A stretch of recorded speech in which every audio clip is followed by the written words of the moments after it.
Olá, como vocês estão? Estão bem? Estão se cuidando, se prevenindo? Meu nome é Vinícius, essa é uma aula de Geografia do 7º ano. A aula de hoje nós vamos trabalhar e o que nós discutiremos será sobre miscigenação cultural, comunidades tradicionais.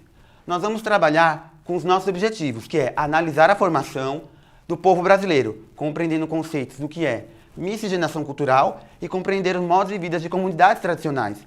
Quem são elas, como elas são e como elas estão espalhadas no nosso território, no nosso povo, a formação da sociedade brasileira. Miscigenação.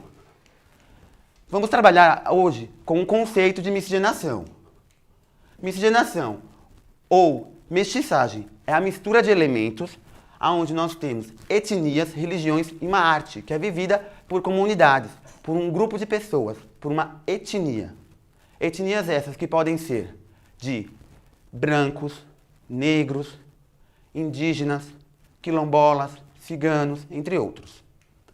A miscigenação ela é uma característica marcante do nosso povo, da nossa sociedade brasileira. E ela foi descrita e feita através de vários séculos, com ideologias para justificar a qualidade ou defeitos do nosso país.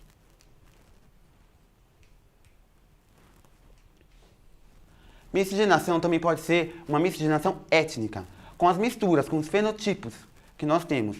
Um olho arredondado, uma cor de pele, a diferença do tom. Nós também podemos ter o termo etnia para diferenciar os grupos humanos.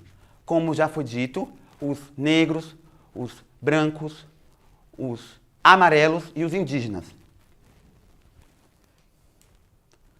No Nordeste, no nosso país, nós temos os índios e na história da formação territorial nossa, aqui no Nordeste, nós temos essa formação formada pelos paleoíndios, ou seja, os habitantes que estavam antes mesmo dos indígenas.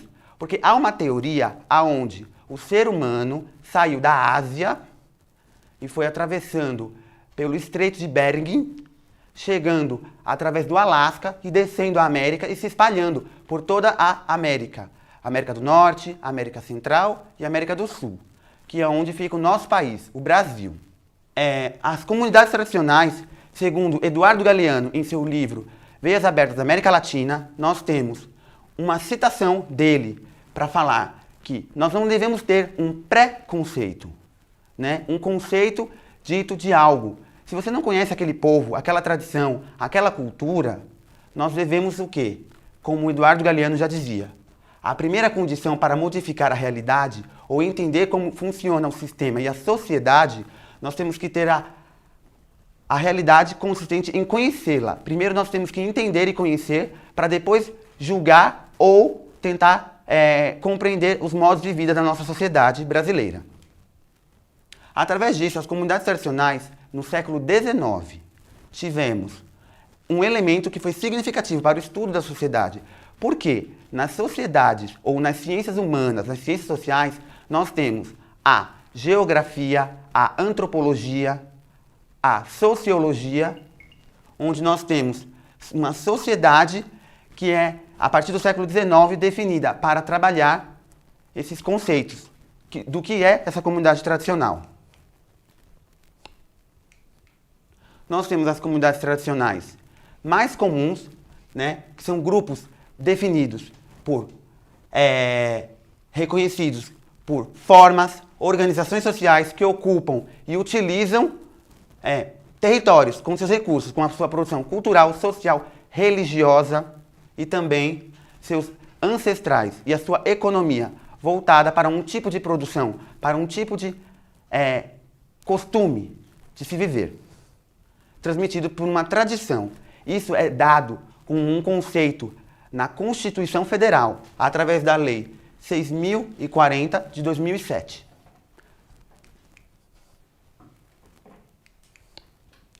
Nós temos as comunidades tradicionais no nosso país taxadas em alguns níveis ou tipos de sociedades, né, que vivem, que são grupos de povos indígenas. Nós temos também quilombolas, ciganos, comunidades praticantes de religiões afro-brasileiras ou os afro-rurais ou afro-urbanos, onde nós temos também comunidades ribeirinhas e comunidades extrativistas, pessoas que vivem da sustentabilidade através do recurso natural da floresta, sendo ele vegetal ou extrativista, mineral.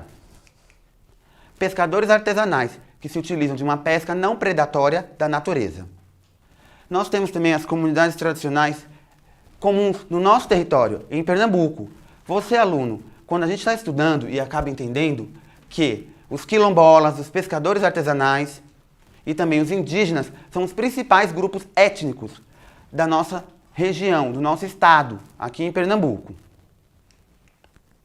Os principais são os quilombolas, como o exemplo do Quilombo Onze Negras, que fica na cidade de Cabo de Santo Agostinho, em Pernambuco, onde nós temos essa comunidade, entre outras, que são bem famosas e também muito utilizadas com a sua cultura, a cultura de ancestralidade, através do que era um quilombo. Um quilombo é um local onde os escravos viviam e onde eles se refugiavam para fugir da escravidão. Atualmente, esses locais são resquícios de descendentes de pessoas que são afrodescendentes desses escravos, né, da época da colonização do nosso estado e do nosso país. E essa formação, ela é trabalhada com essas pessoas que vivem da agricultura e de áreas rurais e também urbanas. Os quilombos urbanos, outro exemplo de um bem famoso é o quilombo de Xambá, que fica no município de Olinda, que é um quilombo urbano.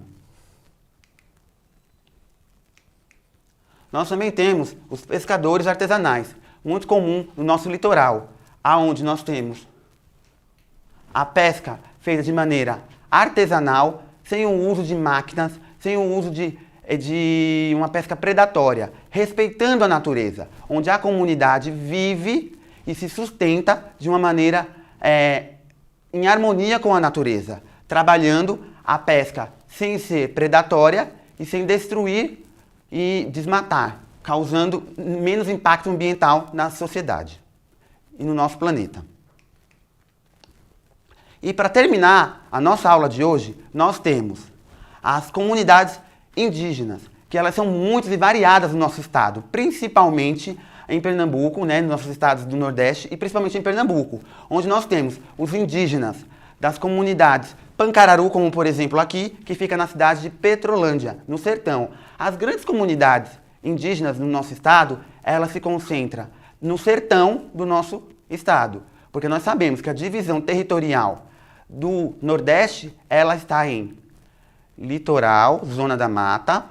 Nós temos o agreste, que é uma área de transição entre o litoral, a zona da mata, com o sertão. Temos o sertão e o meio norte, certo? Só que, dando continuidade, eles habitam, em sua grande maioria, aqui no estado de Pernambuco, no sertão, aonde nós temos 14 etnias indígenas que habitam o nosso estado. Dentre elas, os trucás, os pancararus, os cambiuá, entre outros. Aqui é um exemplo da comunidade Pancararu, na cidade de Petrolândia. E eles vivem hoje em dia com muitos conflitos socioeconômicos e culturais com os nossos governos, que às vezes não olham diretamente para eles com ações sociais. E esses são os nossos indígenas na região de Pernambuco. E nós finalizamos a nossa aula de hoje. Espero que vocês estejam bem, fiquem bem. Até a próxima aula.